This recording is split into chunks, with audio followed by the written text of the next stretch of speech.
ప్రభువైన యేసుక్రీస్తు నామంలో అందరికీ వందనాలు. ఇశ్రాయేల్ పాస్టర్ గారికి, కార్యక్రమం చూస్తున్న ప్రేక్షకులకు వందనాలండి. ఈ మధ్యాహ్న కాల సమయంలో మీ మధ్యలోనికి రావడానికి కారణం ఏంటంటే, నాలో ఎప్పటి నుంచో ఒక డౌట్ ఉండేదండి. డౌట్ ఏంటంటే, క్రైస్తవులు హిందువులు చేసే విగ్రహారాధన ఎందుకు ఇష్టపడరు? అలాగే విగ్రహాలకు పూజించి నైవేద్యాలు చేసే ప్రసాదాలు, హిందువులు చేసే ప్రసాదాలు క్రైస్తవులు ఎందుకు ఇష్టపడరు? ఈ డౌట్ని పాస్టర్ గారిని క్లారిఫై చేయమని అడుగుతున్నానండి. చూస్తున్న ప్రేక్షకులు మీరు కూడా ఇదే డౌట్తో ఉంటే ఈ కార్యక్రమాన్ని చివరి వరకు చూసి మీ డౌట్ని క్లారిఫై చేసుకోండి. Thank you. మొదటగా ప్రభువైన యేసుక్రీస్తు నామమున వీక్షిస్తున్న వీక్షకులకు ప్రేక్షకులకు మా హృదయపూర్వక వందనాలండి. కుమార్తె చెప్పిన విషయాలు రెండు విషయాలు కనిపిస్తున్నాయి. ఒకటి, ఎందుకు బైబిల్ యొక్క దేవుడైన విశ్వాసమునకు లేక హిందువుల యొక్క విశ్వాసమునకు విగ్రహారాధన. రెండు, వాళ్ళు తినుచున్న వారు దేవుని దగ్గర అర్పించిన ప్రసాదాలు ఎందుకు క్రైస్తవులు తినరు. ఇది రెండు భాగాల కింద మనము చూద్దాం. ఈరోజు మొదటిగా విగ్రహారాధన ఎందుకు క్రైస్తవులు ఇష్టపడరు అని ఒక ప్రశ్న. అలాగే విగ్రహాలకి పెట్టిన నైవేద్యాలు క్రైస్తవులు ఎందుకు తీసుకోరు, రెండు ప్రశ్నలు. పార్ట్ 1, పార్ట్ 2 కింద మనం చూద్దాం. మొదటగా మనం చేసేది ఈరోజు విగ్రహారాధన ఎందుకు క్రైస్తవ బిడ్డలు క్రైస్తవులకు విరోధము, ఎందుకు బైబిల్ దేవుడు ఆరాధనను ఇష్టపడడు అనేది మనము చూస్తే, బైబిల్ ప్రకారంగా మొదటిగా బైబిల్లో ఒక వాక్యాన్ని చూసి అప్పుడు మనము ముందుకు వెళ్దాం. ఆదికాండం 9వ అధ్యాయము 22వ వచనం. ఆదికాండము 9వ అధ్యాయము 22వ వచనం చదివి దాని నుంచి అప్పుడు మనం ఇంకా ముందుకి వెళ్దాం. నోవహు వ్యవసాయము చేయను ఆరంభించి ద్రాక్ష తోట వేసెను. పిమ్మట ద్రాక్షరసము త్రాగి మత్తుడై తన గుడారంలో వస్త్రహీనుడుగా నుండెను. అప్పుడు కనానుకు తండ్రి అయిన హాము తన తండ్రి వస్త్రహీనుడై ఉండుట చూసి బయటనున్న తన ఇద్దరు సహోదరులకు ఆ సంగతి తెలిపెను. ఇంకా చదువుదాం. అప్పుడు షేమును యాపేతును వస్త్రముకటి తీసుకుని తమ ఇద్దరి భుజముల మీద వేసుకుని వెనుకకు నడిచి వెళ్ళి తమ తండ్రి దిశములను కప్పిరి. వారి ముఖములు వెనుక తొట్టు ఉండవలన తమ తండ్రి దిశములను చూడలేదు. తండ్రి మేలుకున్నాక ఇంకా కింద చదవండి. అప్పుడు నోవహు మత్తి నుండి మేలుకుని తన చిన్న కుమారుడు చేసిన దానిని తెలుసుకుని కనాను శపింపబడిన వాడై తన సహోదరులకు దాసాను దాసుడగును అనెను. చాలండి. ఇక్కడ చదువుని వాక్యము వీక్షిస్తున్న వీక్షకులకు గమనించాలి బాగా. తండ్రి మత్తు పదార్థము తయారు చేసుకుని, అంటే సారా తయారు చేసుకుని తాగి తన గుడారములోనే వస్త్రాలు లేకుండా పడి ఉన్నాడు. వస్త్రాలు లేకుండా పడి ఉన్న తండ్రిని ఒక కుమారుడు చూశాడు. చూసి తండ్రి ఒంటి మీద వస్త్రాలు లేవు అని వచ్చి మిగతా అన్నదమ్ములకి ఇద్దరికీ చెప్పాడు. ఈ విన్న అన్నదమ్ములు ఇద్దరు ఏం చేశారట, ఒక వస్త్రం ఒకటి తీసుకుని తండ్రి యొక్క దిశములు చూడకుండా వెనకాళ్ళ మీద నడుచుకుంటూ కాళ్ళు కానించి ఆ వస్త్రాన్ని పడేసుకుంటూ బుర్ర వరకు వెనక్కి నడుచుకుంటూ వెళ్ళారట. అంటే తండ్రి దిశములు చూడకుండా వస్త్రాన్ని కప్పారట. అయితే మొదటగా చూసిన కుమారుడు తన అన్నదమ్ములతో చెప్పాడని తండ్రి లేచిన తర్వాత ఏమైనా శాపం ఇచ్చారో తెలుసు. నీ పిల్లలు నీ అన్నగారు యొక్క పిల్లలకు దాసులు అవుతురు. ఎవరైతే తన దశములను చూసి అన్నదమ్ములకు చెప్పాడో ఈడి పిల్లలు వారి పిల్లలకి దాసీలు అవుతారని శపించాడు తండ్రి. ఇలా చూస్తే స్నేహితులారా, ఒక మనిషి దశములు చూస్తేనే శాపం ఉన్నదని బైబిల్ చెప్తుంది. మరి విగ్రహారాధన దేన్ని ఆరాధిస్తున్నారు ఈ రోజున? శివుడి యొక్క పురుషలింగానికి, స్త్రీ యొక్క స్త్రీలింగానికి, ఏకమై ఉన్న లింగానికి ఆరాధిస్తున్నారంటే హిందువులుగా ఆరాధిస్తున్న హిందువుల యొక్క ప్రథమ తల్లిదండ్రులు అని పిలుస్తారు వారిని, ప్రథమ ఆరాధ దైవంగాను లేక ప్రథమ యొక్క దంపతులుగా పిలుస్తారు వారు శివపార్వతులు. శివపార్వతులను మొదటి తల్లిదండ్రులుగాను మొదటి యొక్క దేవుళ్ళుగాను వాళ్ళు ఆరాధిస్తున్న దేవుళ్ళను దిశములను ఆరాధిస్తున్నారు అక్కడ. మరి బైబిల్ దేవుడు ఎలాగ ఇష్టపడతాడు? ఒక తండ్రి దిశములు చూస్తేనే శపించాడు. ఒరే, నువ్వు చూసింది తండ్రికి ఒక వస్త్రం కప్పి రావాలి, కానీ నువ్వు వెళ్ళి మరలా వేరే వాడితో చెప్తావా ఇదిగో తండ్రి దశములతో ఉన్నాడు, వస్త్రము లేక ఉన్నాడని మళ్ళీ అన్నగారితో చెప్తావా నువ్వని? ఆ చూసిన క్రియ చూసిన వాడే దాన్ని ఏం చేయాలి? అన్నగారులు కప్పినట్టుగా వస్త్రాలు కప్పాలి. అలాగ కప్పకుండా వేరే వాడితో చెప్పాడనే చెప్పించాడు. దాన్ని ఆమోదించాడు బైబిల్ దేవుడు కూడా. అలాంటిది దాచుకోవలసిన దిశములను నీవు బారాబారిటంగా నువ్వు ఆరాధిస్తుంటే ఆ దశములు పనాల వ్యక్తి, ఈ దిశములు ఈ లింగము పనాల వ్యక్తిదని నువ్వు చూపించి దాన్ని ఆరాధిస్తుంటే అవగౌరవం చేస్తున్నావా, గౌరవం పరుస్తున్నావా నీ తల్లిదండ్రులను? అందుకని దేవునికి ఇష్టం లేదు విగ్రహారాధన. అందుకని దేవుడు ఇష్టపడతలేదు. మనము కొన్ని విగ్రహాల గుడుల దగ్గరికి వెళ్తే అపవిత్రమైన బొమ్మలు కనిపిస్తాయి.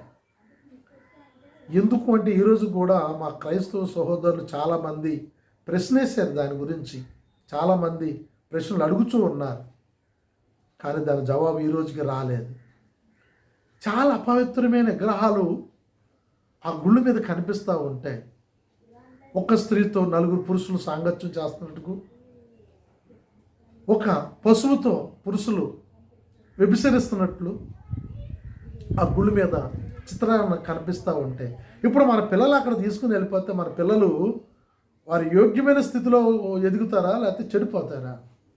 ఇలాంటి స్థితి అంతా నీ పిల్లలకు వస్తుందని దేవుడు ముందుగానే గ్రహించి విగ్రహాలకు అర్పించినది కానీ విగ్రహాలు ఆరాధించిన వాళ్ళు కానీ జోలికి వెళ్ళొద్దు, వారితో పొత్తు పెట్టుకోవద్దని బైబిల్ దేవుడి యొక్క ఉద్దేశం. దేవుళ్ళు అందరూ ఒకటే అంటారు. ఒకటంటే ఎలాగా ఉండాలి? ఆ దేవుడు జ్యోతిమయుడిగా ఉండాలి, ఆకారం లేనట్టు వాడై ఉండాలి. అలాంటి వారైతే అందరూ ఒకటే. కానీ ఇక్కడ అలా లేదే. అపవిత్రమైన రూపాలు చిత్రీకరించి వాటిని ఆరాధించడం, వాటిని పూజించడం, అపవిత్రమైన శరీరంలో దాచుకోవలసిన అంగాంగాలన్నీ కూడా వాటిని బారాబైటంగా బయటపెట్టి పూజలు చేయమని మన పితరుల కానించి చూపించాలి. ఇది దేవుడి యొక్క క్రమంలో దాచుకోవలసిన వస్తువులను బయటపెట్టి ఆ తల్లిదండ్రులను పిలుపుతున్న వారిని అవమానపరుస్తున్నట్లుగాను ఒక రీతిగా ఉంటే, ఈ 15-14 సంవత్సరాల ఈడొచ్చిన పిల్లలు ఈ యొక్క ఆ అంగయంగాలను పూజించడం వల్ల వారు కూడా పాపంలోకి వెళ్ళిపోతారు. ఎందుకంటే వాటిలో ఈ యొక్క అంగాలు ఏ రీతిగా ఉన్నదని ఊహించుకోవడానికి, లేక ఆ యొక్క అవయవాలు ఏ రీతిగా ఉన్నాయని చూడడానికి వారు పాపం చేయడానికి ప్రేరేపిస్తున్నట్లుగా అక్కడ మనం చూస్తాం. అలాగ లేదు, అది ఆ పాపం చేయడానికి ప్రేరేపించడం కాదు. ఇది మొదటి యొక్క దేవాదేవుల్ని గుర్తుగా ఉంచామని చెప్తే, ఈ రోజున ఆన్లైన్లోను సెల్ ఫోన్లోను బూతు బొమ్మలు చూడడం మన పిల్లలు, భూత కలాపాలు చూడడము అది తప్పే కాదని మనము సమర్థించాలి. ఈ లెక్కని సమర్థించాలి కూడా. అది తప్పు కానప్పుడు ఇది కూడా తప్పు కాదు. మన పిల్లలకి చక్కగా ఒక 20,000 25,000 సెల్ ఫోన్ ఇచ్చి ఓ నెట్లో అన్నీ కూడా మీరు చూడొచ్చురా, మీరు ఇంకా బాగా అభివృద్ధిలోకి వస్తారు, మీరు జ్ఞానం వస్తుందని మనం వారిని ప్రోత్సహిస్తామా? ప్రోత్సహించం కదా. చెడిపోతున్నారు నా పిల్లలు. ఈరోజు నెట్ డెవలప్మెంట్లోకి వచ్చిన తర్వాత మా పిల్లలు చెడిపోయారని చెప్పిన వారు 100కు 100 మంది ఉన్నారు. సెల్ ఫోన్ అభివృద్ధిలోకి వచ్చిన తర్వాత మా పిల్లలు పాడైపోతున్నారని చెప్తున్న తల్లిదండ్రులు 100కు 100 మంది ఉన్నారు. ఎందుకు అంటే అందులో చెడు దొరుకుతుంది, అందులో చెడు చూస్తున్నారు. ఏంటి చెడు అంటే అశ్లీలమైన విగ్రహాలు చూడడము, అశ్లీలమైన కార్యకలాపాలు చూడడం. అది తప్పు అని నువ్వు నిర్ధారిస్తే నువ్వు చేస్తున్నది కూడా తప్పు అన్న దేవుడు చెప్తున్నాడు. లేదు లేదు అది తప్పు కాదు, ఇది తప్పు కాదు అన్నట్లయితే నీ జీవితంలోకి ఏది తప్పు కాదు. ఎప్పుడైతే ఈ అశ్లీలమైన దృశ్యాలు తప్పు అని నువ్వు నిర్ధారించినట్లయితే భౌతికంగా మనం ఆరాధిస్తున్న ఆ అశ్లీలమైన దృశ్యాలు కూడా తప్పే. అందుకని యేసు ప్రభు వారు విగ్రహాలు పాపమని చెప్పారు. ఎందుకు పాపం అంటే దాచుకోవలసిన అవయవాలన్నీ కూడా వస్త్రాల్లో దాచుకోవలసిన అవయవాలను ఈ రోజున విగ్రహారాధన చేసేవారు పూజిస్తున్నారు. దేవుని పూజించవలసింది మనుషుడు పోలికలో దేవుడు తయారు చేసిన అవయవాలు. మనుషుడు ఈ రీతిగా ఉంటాడని రూపించిన మనుషుడి యొక్క అవయవాలను ఆరాధిస్తున్నారు విగ్రహారాధికులు. నా దేవుడైతే అది తప్పు, అది చూడడమే తప్పు అని చూసిన వారు వంశానికి కూడా శాపం ఇచ్చాడు. శాపం వచ్చింది. దాన్ని బైబిల్ దేవుడు ఇష్టపడడు, దాన్ని ప్రోత్సహించడు.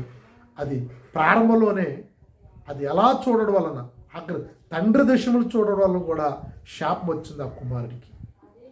కాబట్టి స్నేహితులారా, ఈరోజు విగ్రహారాధన ఎందుకు క్రైస్తవులు ఇష్టపడరు అంటే నేను గట్టిగా చెప్పగలుగుతాను. మనుషుడి యొక్క దశములను పూజించడము వలన దేవుడికి ఇష్టం కాదు. ఇది మా ఇష్టం అంటే అది మీ ఇష్టం, అది మీకు ఇచ్చిన హక్కు, అది మీకు ఇచ్చిన స్వతంత్రము. మన దేశంలో దేన్నైనా ఆరాధించవచ్చు, నీ బొమ్మను పెట్టుకుని ఆరాధించవచ్చు. కాబట్టి విగ్రహారాధన బైబిల్కి మాత్రము ఈ రీతిగా ఉండడం వలన దేవుడు ఒప్పుకోడు. ఇంకా మనం చూస్తే బైబిల్లో 20 అధ్యాయం నిర్గమాకాండం 20 అధ్యాయము 12వ వచనం చూద్దాం. నిర్గమాకాండము 20 అధ్యాయం 12వ వచనం. నీ దేవుడైన యెహోవా నీకు అనుగ్రహించు దేశములో నీవు దీర్ఘాయుష్మంతుడు వగునట్లు నీ తండ్రిని నీ తల్లిని సన్మానించు. ఏం చేయాలి? మొట్టమొదట ఏదో ఎందులోనో ఉందండి, పితృదేవోభవ మాతృదేవోభవ అని ఇలా చెప్తూ ఉంటారు. కొన్ని వందల సంవత్సరాల కిందట ఈ వేదము రాయబడి ఉంది, బైబిలు వేదము. ఇందులో ఏం చెప్తున్నారు తెలుసా? నీ తల్లిని నీ తండ్రిని సన్మానించు. నీ తల్లిని తండ్రిని అవయవాలు బయట పెట్టి వారికి పూజించడం కాదు, అవయవాలను దిశములను కాదు నువ్వు పూజించేది. నీ తల్లి తండ్రి బతుకుండగా వారిని నీవు సన్మానించు.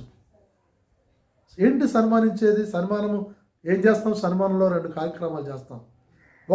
ఒకటి సాలువా తెచ్చి ఆ తల్లికి తండ్రికి సన్మానం చేసేప్పుడు ఏం చేస్తారు? సాలువాతో కప్తారు. రెండోది పూలదండతో అలంకరిస్తారు.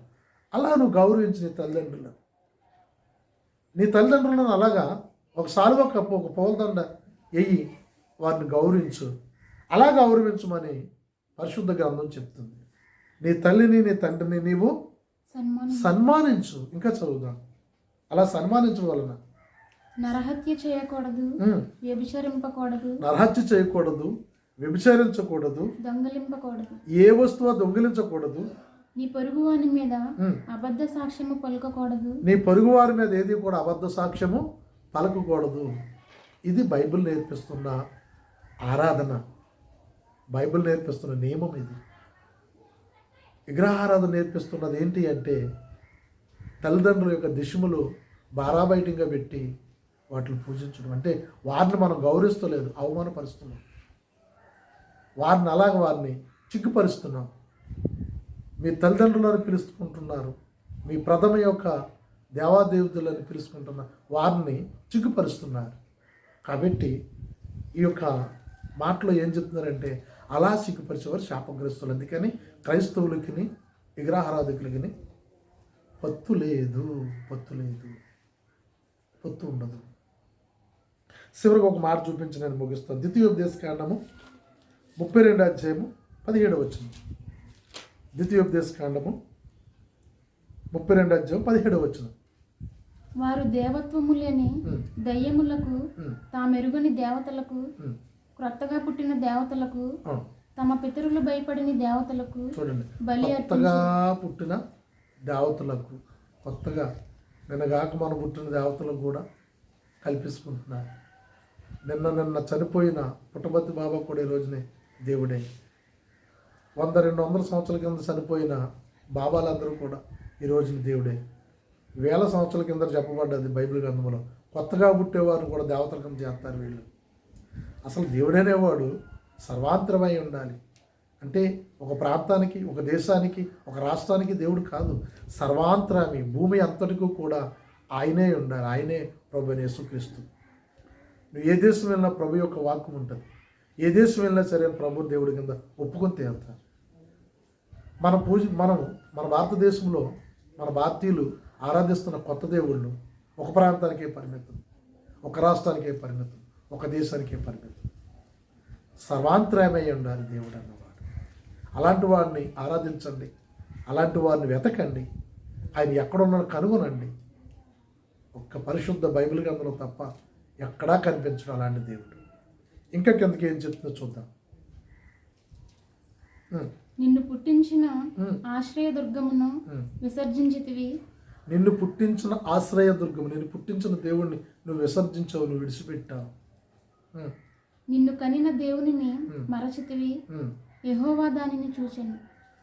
ఏం చూసాడంటే ఆయన, నిన్ను కన్నా దేవుణ్ణి నువ్వు మరచితివి, నేను పుట్టించిన వాడిని నువ్వు విసర్జించితివి, నీకు ఇష్టమైన వాటి వైపు నువ్వు తిరుగుతివి. ఇది దేవుడు ఇష్టపడతాడా? సృష్టించిన వాడు, సృష్టికర్త ఇష్టపడతాడా? సృష్టిలో సృష్టించిన యావత్తును మనం ఆరాధిస్తున్నాము, సృష్టికర్తను విడిచిపెట్టాం. అందుకని బైబిల్ దేవుడు సృష్టిని ఆరాధిస్తే ఒప్పుకోడు, సృష్టికర్తను మాత్రమే ఆరాధించాలి. నువ్వు పరిశోధించుకో, సృష్టిలో సృష్టింపబడిన వస్తువులను ఆరాధిస్తున్నావా, సృష్టికర్తను ఆరాధిస్తున్నావా? ఇది ఈరోజు విగ్రహారాధన ఎందుకు క్రైస్తవులు ఇష్టపడరు అనే దానికి నా జవాబుగా కాకుండా బైబిల్ జవాబుగా చెప్తున్నాను. పాస్టర్ గారు, హిందువులు ఏమీ గ్రహించకుండా క్రైస్తవులు కూడా విగ్రహాలను ఆరాధిస్తున్నారు కదా. అది విగ్రహాలకి కొబ్బరికాయలు కొడుతున్నారు, పూజలు చేస్తున్నారు, మేరీ మాత అంటూ యేసు ప్రభువుని కూడా ఆరాధిస్తున్నారు కదా. అది తప్పు కదా అని వారు ప్రశ్నిస్తున్నారు. దీనికి మీ సమాధానం ఏంటి? ఓకే, చాలా మంచి ప్రశ్న వేసామా. ఈరోజు కూడా క్రైస్తవులు విగ్రహారాధకులు ఆరాధించే రీతిలోనికి వెళ్ళిపోయారు చాలామంది.